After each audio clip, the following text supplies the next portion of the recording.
Shalom Bapak Ibu yang dikasihi Tuhan, kita jumpa kembali dalam FWF Osaka, Ilmu Wongso Fellowship, obrolan santai keluarga Allah. Malam hari ini hamba Tuhan yang akan mewartakan firman Tuhan adalah Ibu Pendeta Erika Vinod dari Jakarta. Beliau akan membawakan tema berlari di putaran terakhir. Sebelum kita mendengarkan firman Tuhan yang dibawakan oleh Bu Erika, saya mohon kesediaan Ibu Lestari Dewi untuk memimpin kita di dalam doa. Silakan Bu Lestari. Terima kasih ya Tuhan, betapa gentarnya kami ketika kami datang kepada Tuhan, karena kami sadar betapa lemahnya kami dan betapa kami perlu sekali akan pengertian akan firman-Mu. Biarlah hidup kami makin hari makin melekat kepada Tuhan dan makin memahami dengan baik siapa Tuhan yang kami kenal. Supaya kami tidak memiliki pemahaman yang salah, bahkan kami berbuah-buah dan makin giat dalam melayani Tuhan, karena kami tahu siapa yang kami kenal. Biarlah Engkau pakai hamba-Mu yang luar biasa ini Tuhan, sembunyikan dia di bawah salib-Mu. Di dalam nama Yesus kami serahkan acara ini. Amin. Amin. Saya serahkan kepada Ibu Erika. Silakan Ibu. Ya, shalom, selamat malam Bapak Ibu yang dikasihi Tuhan. Suara saya jelas? Jelas Bu. Ya, soalnya ini saya pakai paket data ya. Saya nggak pakai WiFi. Jadi seandainya nanti ada masalah, berarti ada ini ya, kesalahan dari pihak saya nih. Ya, karena ini baru hujan di sini, jadi saya tadi agak susah juga masuknya ya. Ya, puji Tuhan saya bisa masuk dan bisa hadir bersama Bapak Ibu. Saya akan membawakan firman dengan tema berlari di putaran terakhir. Ya. Jadi kita akan belajar bersama-sama. Yang akan saya bagikan adalah 4 hal yang perlu kita perhatikan ketika kita sedang berlari di putaran terakhir. Yang pertama, apa sih yang harus kita perhatikan? Sebab di putaran terakhir itu sangat menentukan kita akan menang atau kalah. Ya. Ini bukan kita baru mulai lari, tapi sudah di putaran terakhir nih.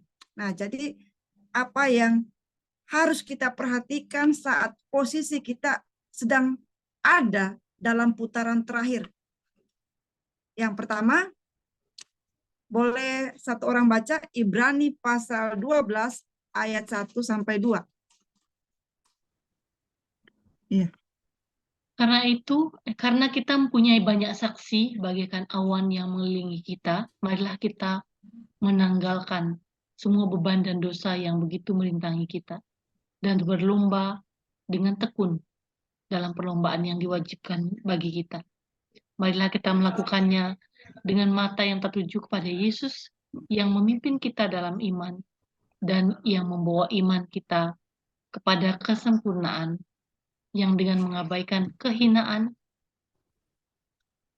tekun memikul salib, ganti sukacita yang disediakan bagi Dia, yang sekarang duduk di sebelah kanan tahta Allah. Amin. Amin. Ya, jadi saya akan fokus di ayat pertama ya, mengenai menanggalkan beban. Ya, jadi kita sebagai pelari, apalagi di putaran terakhir ini banyak yang melihat kita, ya. Banyak orang-orang yang memperhatikan hidup kita. Sebab kita ini dalam situasi berlari di putaran yang sangat menentukan, ya. Yang pertama, kita harus menanggalkan semua beban pada saat kita di putaran terakhir. Kenapa? Kalau kita bawa beban pasti kita kalah, ya. Saya akan lebih fokus ke menanggalkan semua beban. Ya, karena kalau mengenai dosa dan lain-lain, kita tentu sudah banyak tahu ya. Oh, dosa itu yang seperti ini ya.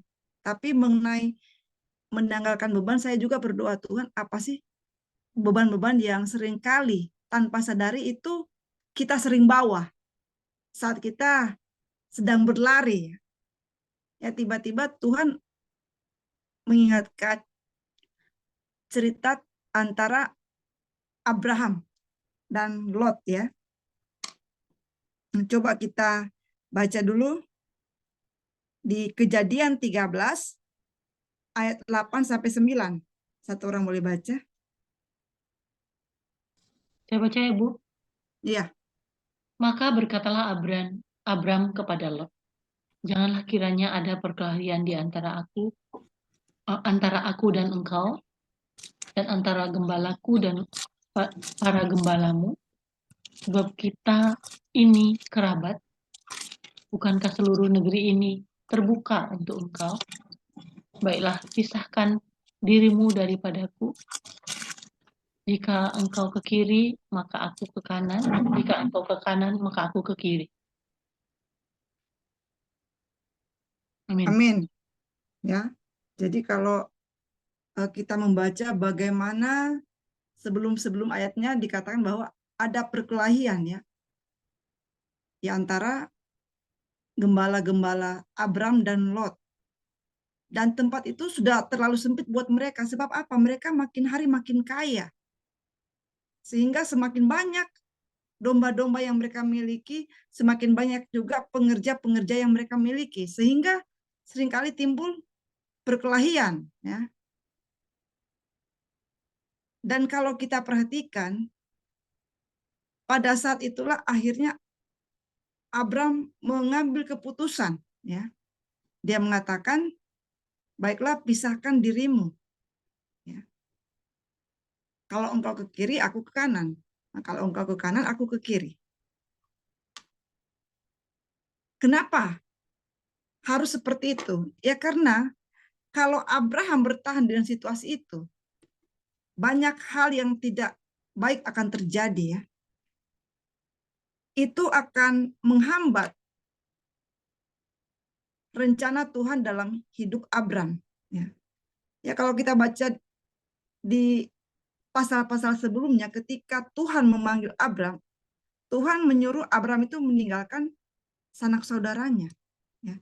Tidak ada dikatakan Tuhan menyuruh supaya Abram itu mengajak Lot. Ya. Seringkali kita sebagai hamba Tuhan banyak toleransi dengan orang-orang yang menurut kita ya kita kasih kesempatan lah, siapa tahu dia bertobat ya, siapa tahu dia bisa lebih baik lagi, sehingga kita meluangkan begitu banyak waktu, begitu banyak pikiran, bahkan perasaan dan tenaga kita untuk mendidik orang-orang yang menurut kita siapa tahu dia bisa berubah, gitu kan. Yang saya perhatikan belakangan ini Tuhan mengajarkan bahwa ada waktunya kita tidak bisa lagi untuk memberikan yang namanya toleransi atau kompromi dengan orang tersebut berulang-ulang kali. Sebab itu akan membuat kita capek sendiri. Sehingga apa yang seharusnya kita kerjakan, yang Tuhan mau, malah tidak bisa. Ya karena kita sudah kehabisan tenaga dan energi. Saya juga mengalami hal yang sama ketika ada orang-orang yang menurut saya, siapa tahu saya bisa memberikan kesempatan ya. Saya masih bisa memberikan nasihat dan lain-lain. Ya, tapi setelah saya pertimbangkan ini justru merusak damai sejahtera saya. Hal-hal yang harus saya lakukan atau kerjakan di depan sehingga membuat saya akhirnya memutuskan, saya tidak mau seperti ini terus. Saya harus ambil keputusan supaya saya bisa fokus dengan apa yang Tuhan mau saya kerjakan. Saya tidak mau hal ini menjadi beban bagi saya sehingga saya tidak bisa melangkah maju seperti itu. Jadi ada beban-beban yang sebenarnya harus kita tanggalkan. Sekalipun mungkin rasanya sakit ya. Mungkin juga kita nggak sampai hati, tapi itu harus ditanggalkan supaya apa? Kita tidak terhambat dalam berlari untuk menggenapi panggilan Tuhan dalam hidup kita. Ya. Ada waktunya Tuhan Yesus juga mengajar supaya orang-orang bisa ya mengenal kebenaran. Tapi ketika orang itu memilih mengeraskan hati, Tuhan Yesus juga nggak bisa memaksa. Ya. Jadi kita juga harus belajar bagaimana tidak terlalu membuang waktu dengan hal-hal atau orang-orang yang tidak mau berubah atau lebih menyukai kejahatan atau ketidakbenaran. Ya, karena kita juga harus mengerti bahwa hidup kita ini harus mencapai apa yang Tuhan mau kita kerjakan. Jangan sampai beban-beban ini menghalangi, bahkan menggagalkan rencana Tuhan dalam hidup kita. Ya, jadi kita harus pahami ketika Tuhan menaruh di hati kita bahwa kita harus berlari cepat, beban itu pun kita harus berani tinggalkan. Entah itu juga berupa jabatan kah, pekerjaan atau uang, atau mungkin harta benda dan lain-lain. Dan kita lebih memilih mengikuti panggilan Tuhan. Nah, kita harus mengerti hal ini supaya kita tidak kalah atau kita tidak sampai kepada tujuan kita hanya karena beban yang tidak mau kita tanggalkan. Poin yang kedua, apa yang harus kita perhatikan pada saat kita berlari di putaran terakhir? Ya. Yang kedua, boleh kita baca bersama-sama 1 Korintus pasal 9 ayat 26 sampai 27. 1 Korintus 6, 1 Korintus 9 ayat 26 sampai 27. Sebab itu aku tidak berlari tanpa tujuan, dan aku bukan petinju yang sembarangan saja memukul. Tetapi aku melatih tubuhku dan menguasainya seluruhnya, supaya sesudah memberitakan Injil kepada orang lain, jangan aku sendiri ditolak. Amin. Amin. Ya, makasih Bu Ayu. Poin yang kedua adalah kita bukan sekedar menambah kecepatan saja pada saat kita berlari di putaran terakhir. Nah, ini yang harus kita perhatikan. Kecepatan memang penting, tetapi cepat itu juga harus tepat, ya. Saya jadi ingat ada film Forrest Gump, ya. Dia berlari begitu cepat sehingga dia lupa membedakan mana garis finish, mana garis start, gitu ya. Jadi dia nyangka dia sudah sampai di garis finish, tahu-tahu dia kembali di garis start, ya. Jadi jangan sampai saking cepatnya kita tidak memperhatikan, ya, mana yang garis finish, mana yang bukan garis finish. Penting sekali kita cepat tapi tepat. Bagaimana kita bisa berpikir kita mengerjakan sesuatu tanpa membuang terlalu banyak tenaga, ya, atau waktu, tapi semuanya bisa tepat sehingga ada hasilnya. Saya memberi contoh, waktu itu suami saya kan ngajar, ya, dia ngajar di Kopassus. Saat itu suami saya ngomong seperti ini, mereka itu diajar bagaimana dalam hitungan detik sudah bisa melumpuhkan lawan, gitu ya. Jadi tidak buang tenaga, tidak buang waktu, tapi lawan bisa jatuh.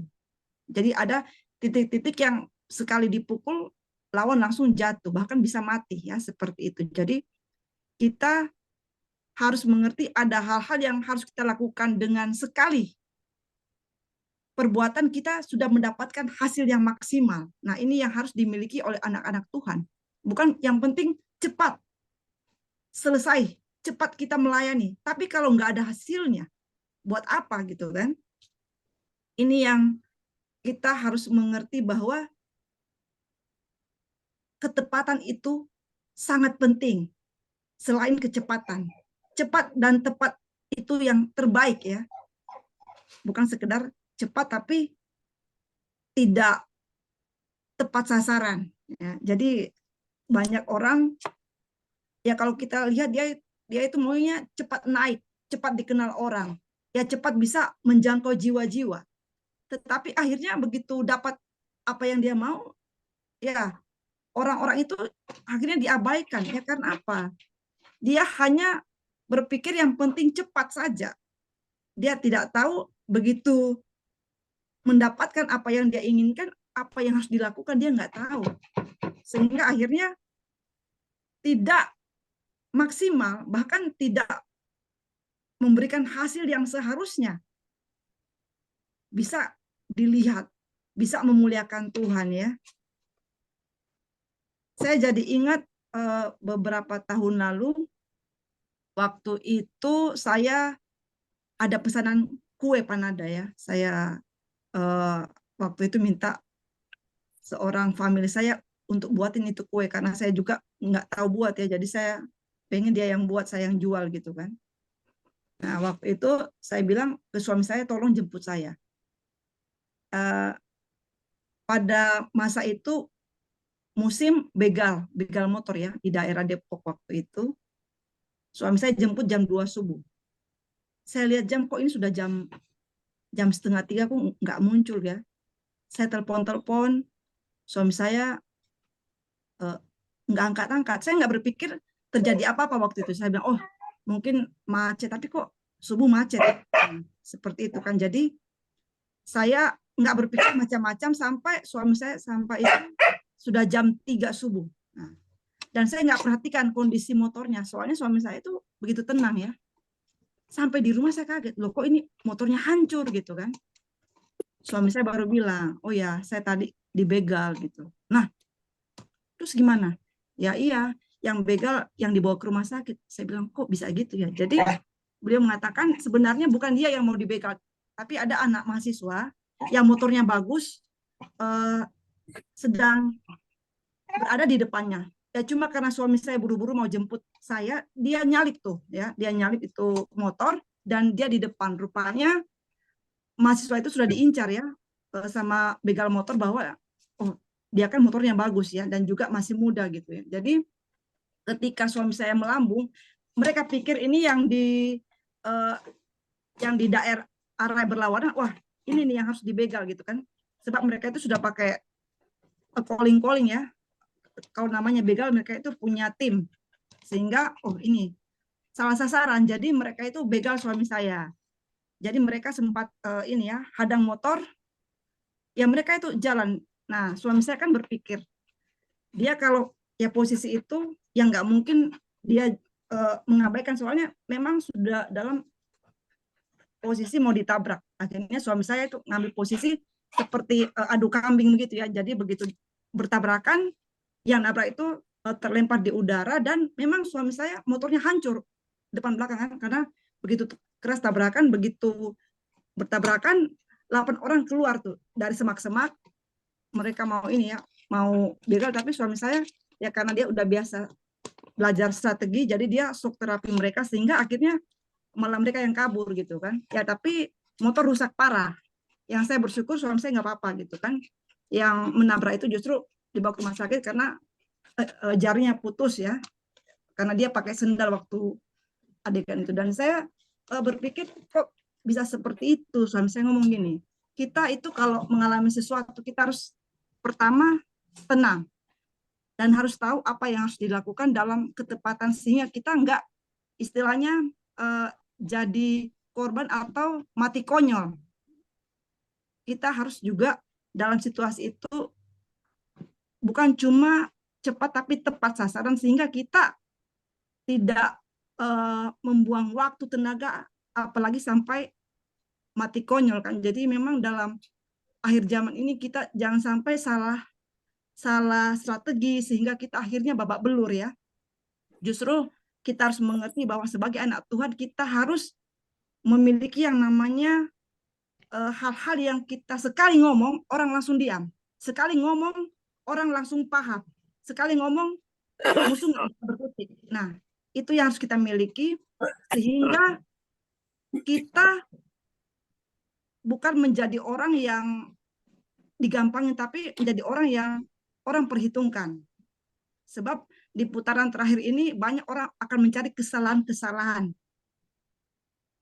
terutama anak-anak Tuhan, hamba-hamba Tuhan ya. Jadi ini yang perlu kita perhatikan juga pada saat kita di putaran terakhir. Selain kecepatan, ketepatan juga sangat penting ya. Poin yang ketiga, apa yang harus kita perhatikan? Saya sangat ini ya sangat bersyukur ya, Pak Hendrik banyak mengajarkan hal seperti ini. Di zaman akhir itu biasanya nanti akan kembali ke zaman awal-awal gitu kan.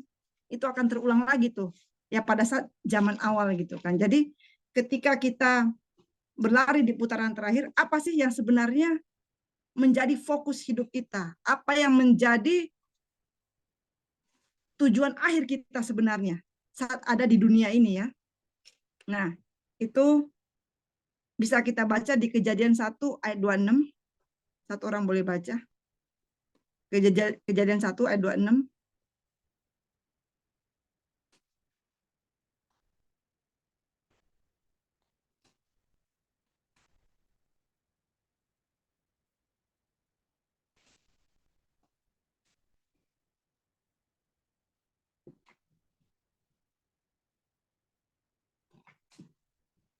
Kejadian 1 ayat 26. Ya. Berfirmanlah Allah, baiklah kita menjadikan manusia menurut gambar dan rupa kita, supaya kita berkuasa atas ikan-ikan di laut dan burung-burung di udara, dan atas ternak dan atas seluruh bumi, dan atas segala binatang melata yang merayap di bumi. Amin. Amin. Ya. Jadi banyak orang ketika ditanya apa tujuan kita nanti, banyak yang bilang pengen masuk surga. Ya. Banyak yang berkata, oh saya ingin memuliakan Tuhan, saya ingin bekerja melayani sampai akhir hidup saya. Ya, tapi kita harus mengerti sebenarnya apa sih rancangan Tuhan dari awal untuk manusia, ya. Yaitu bagaimana kita menjadi serupa dengan gambar Allah. Yaitu bagaimana sifat dan karakter kita harus seperti Yesus. Nah, inilah yang kadang-kadang kita abaikan sehingga kita lebih suka kepada program-program pelayanan, kegiatan-kegiatan atau hal-hal yang kelihatannya menurut orang itu sukses, ya sukses di mata dunia. Ya kita buat sesuatu yang menurut orang wah ini luar biasa gitu kan. Ini sesuatu yang membuat orang akan mengagumi kita. Banyak orang melayani di mana-mana. Banyak kita perhatikan hamba Tuhan hebat-hebat, penulis-penulis buku hebat. Tapi kenapa anak-anak mereka kok maaf, ancur-ancuran, ada yang sampai narkoba, bahkan ada yang seorang penulis yang anaknya bunuh diri, bahkan ada anaknya yang jadi blangsat ya. Bahkan ada yang istrinya bisa selingkuh dan macam-macam. Kalau kita perhatikan kenapa bisa demikian? Seharusnya kan mereka itu merupakan keluarga yang luar biasa. Kenapa? Khotbah-khotbah bapaknya itu luar biasa memberkati banyak orang, bahkan jutaan orang. Buku-buku yang ditulis itu luar biasa. Tapi kenapa keluarganya justru melakukan hal-hal yang secara ini kok seperti itu? Apa yang sebenarnya yang jadi kendala sehingga keluarga yang harusnya menjadi pendukung atau menjadi orang-orang yang bisa bersaksi mengenai hamba Tuhan tersebut justru melakukan hal-hal yang bertentangan dengan yang diajarkan, tidak sesuai dengan firman Tuhan. Ya karena apa? Mungkin ya mereka tidak melihat figur Yesus dalam kehidupan hamba Tuhan tersebut. Saya ingat waktu saya belum menikah itu, teman-teman saya ngomong begini kepada saya, aduh Erika, kamu dapat beliau itu dapat anugerah Tuhan. Kamu dapat suami seperti itu. Ya tapi beliau dapat kamu itu dapat musibah. Waduh, bayangin itu hal yang agak apa joke tapi membuat saya itu aduh ini mereka kok menghina banget saya gitu kan. Ya tapi itulah kenyataan. Saya juga nggak bisa ini ya karena itu mereka menurut mereka itu faktanya seperti itu ya. Dan saya memang boleh dikatakan agak-agak badung dulu ya, maksudnya badungnya itu suka ngeyel gitu kan. Saya itu punya roh Thomas, butuh bukti dulu baru saya percaya. Sehingga dalam berjalannya waktu saya banyak baca firman Tuhan, banyak dengar khotbah ya, tapi itu nggak merubah banyak hal dalam kehidupan saya. Tetapi ketika saya melihat sikap sifat dan karakter suami saya, justru saya mulai berubah ya. Bahkan apalagi di bulan-bulan sebelum kematian beliau, saya itu seperti lihat pribadi Tuhan Yesus. Makanya saya bilang, aduh, kok saya lihat suami saya ini kayak lihat Tuhan Yesus ya. Bagaimana dia bisa mengasihi, mengampuni, dan lain-lain. Jadi saya itu bisa berubah bukan karena saya dengar khotbah-khotbah yang hebat, bukan. Tapi karena saya lihat teladan hidup suami saya. Sehingga saya mulai bisa berubah gitu ya. Saya mulai bisa memahami apa sih yang sebenarnya yang suami saya jelaskan mengenai hukum yang pertama dan terutama. Saya sempat bicara kepada suami saya, tidak mungkin ada manusia yang bisa melakukan hukum yang pertama dan yang terutama. Tapi suami saya ngomong, Tuhan Yesus kan yang mengatakan, berarti manusia juga bisa lakukan. Kalau dia mau dan sungguh-sungguh pasti bisa. Saya sempat ngejek waktu itu, nggak mungkin lah.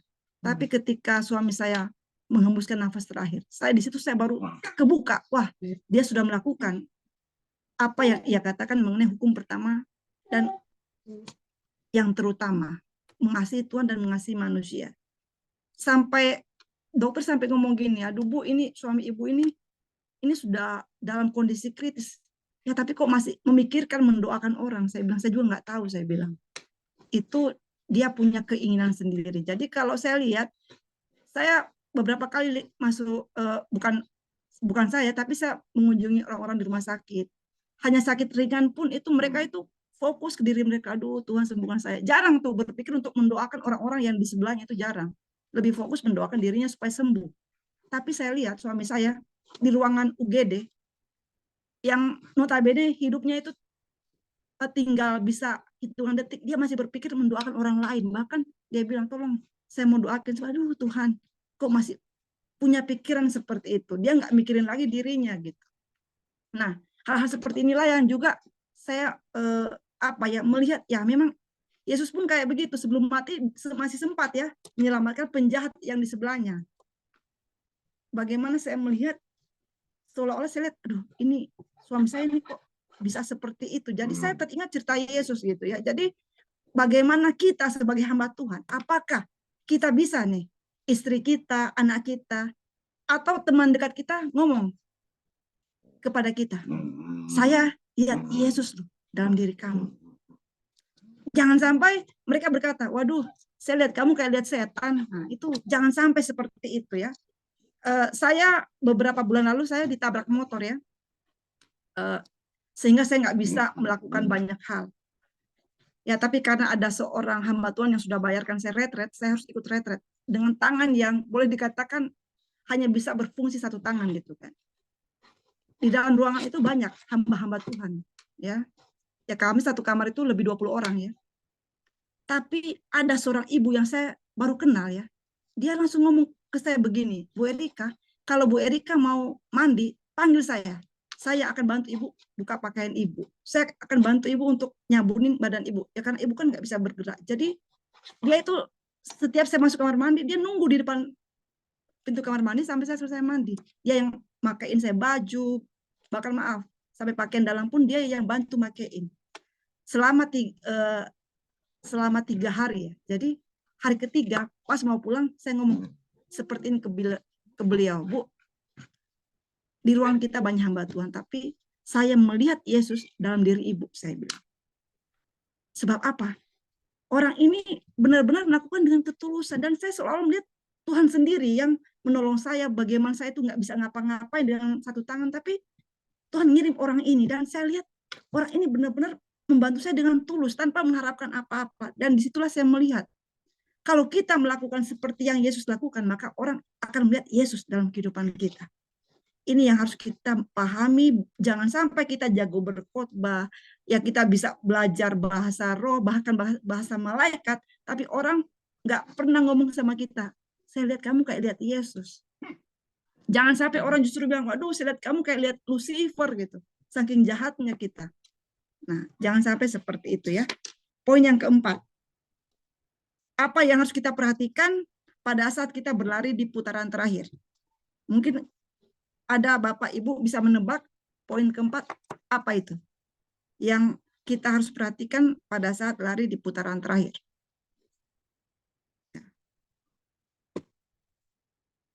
Ada yang bisa menjawab? Ya, kalau enggak saya jawab sendiri ya. Pada saat kita berlari di putaran terakhir, yang harus kita perhatikan adalah kita jangan sampai terjatuh. Kalau kita di putaran terakhir terjatuh, percayalah kita pasti kalah.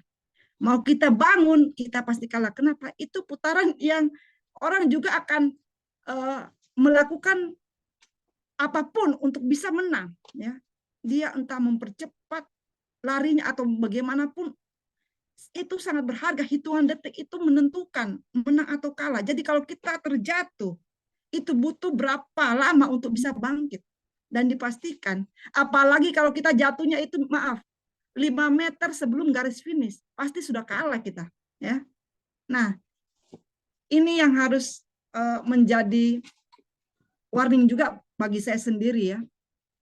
Pada saat kita di putaran terakhir, kita harus berhati-hati.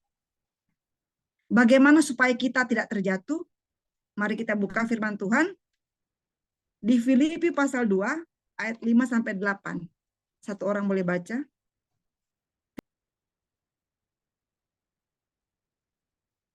Filipi 2 ayat 5 sampai 8.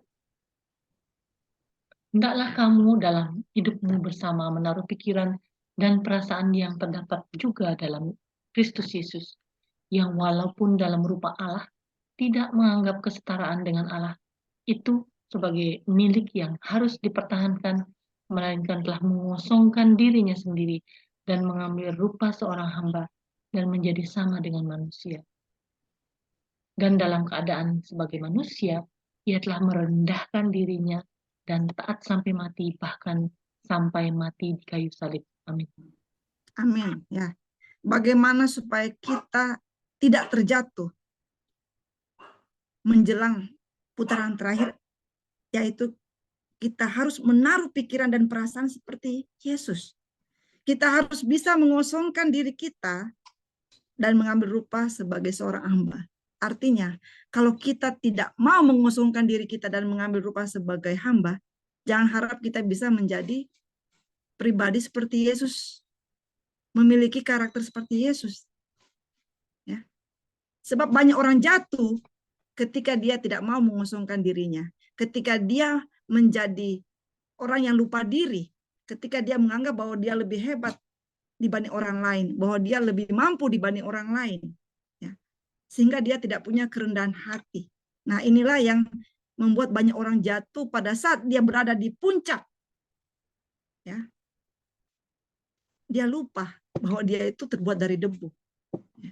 Sehingga dia tidak mau mengosongkan dirinya. Sementara Yesus sendiri mau mengosongkan dirinya dan mengambil rupa sebagai seorang hamba. Ketika kita tidak melakukan hal ini, percayalah kita tidak bisa menjadi seperti karakter Yesus. Ya, sebab Yesus adalah pribadi yang lemah lembut dan rendah hati. Banyak orang jatuh bukan pada saat masa sulit, justru pada saat dia di puncak keberhasilan. Dan ia lupa untuk mengosongkan dirinya seperti Yesus. Ketika Yesus di kayu salib, orang menganggap itu adalah sebuah kegagalan, ya, orang dunia. Ah, mana dia? Ya katanya Tuhan. Ayo dong buktikan kamu Tuhan. Yesus tetap memilih untuk mengosongkan dirinya dan mengambil rupa sebagai seorang hamba. Dia tidak menunjukkan bahwa saya ini benar-benar Tuhan loh, dengan dia melepaskan diri dari kayu salib. Tidak. Dia tetap taat sampai mati.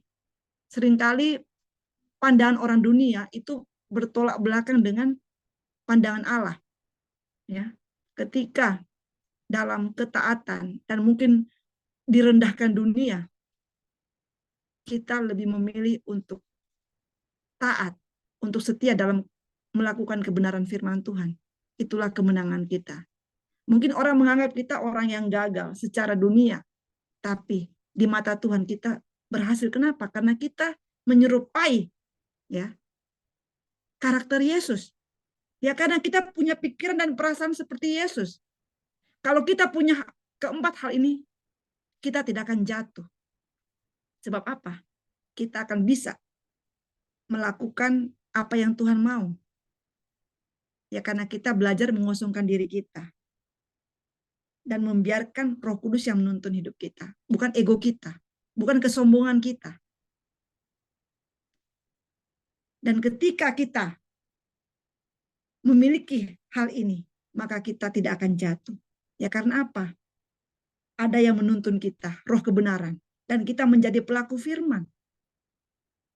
Ketika kita dan firman Tuhan menjadi satu, maka orang akan melihat pribadi kita seperti pribadi Yesus sendiri.